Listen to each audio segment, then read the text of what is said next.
السلام عليكم، ازيكم يا حلوين؟ عاملين ايه؟ معاكم غالية عبد الدايم. لو حبيتوا تعملوا كمية كبيرة من البرجر هقول لكم على اسهل طريقة واطعم طريقة، بجد بجد تحفة الطريقة دي، وهتجربوها وتقولوا لي ايه رأيكم. جبنا اللحمة المفرومة وكيس بهارات برجر، هنضيفها على اللحمة المفرومة وهنجيب قطع سمين وهنضربهم في الكبة. لو الكبة عندك وبيضاية، لو الكبة عندك ما بتفرمش سمين فافرميه الاول.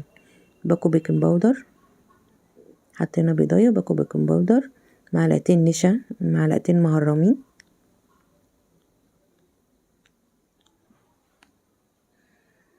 ملح وبابريكا وشطة وفلفل اسود. هنجيب فول صويا وهنضيف عليه مية سخنة وهنسيبه لما يشربها. بعد كده هنصفيه وهنضيفها على البرجر. انا حطيت الكمية دي على الكيلو.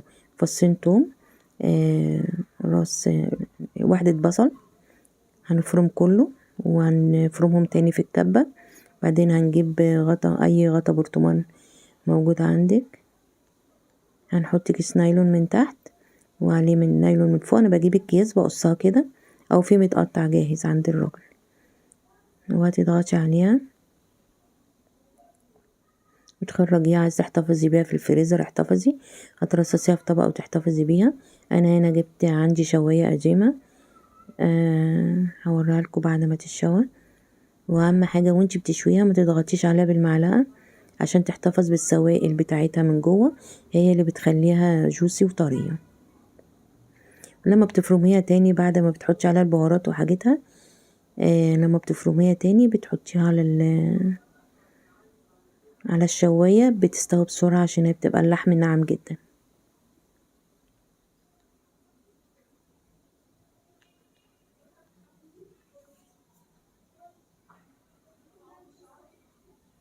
ممكن تستغني عن التوم لو انتي مش حابة طعم التوم فيها. ممكن تضيفي بس البيضاية والنشا والبيكنج باودر وبهارات البرجر اللي ضفناها. بجد لو جربتوا الطريقة دي هتعتمدوها عندكم وهتعملوها كل مرة.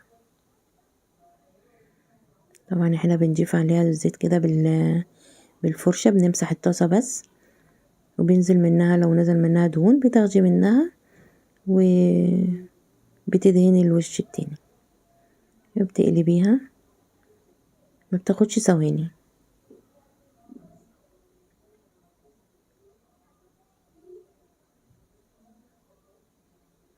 اهم حاجة بس تظبطي الملح.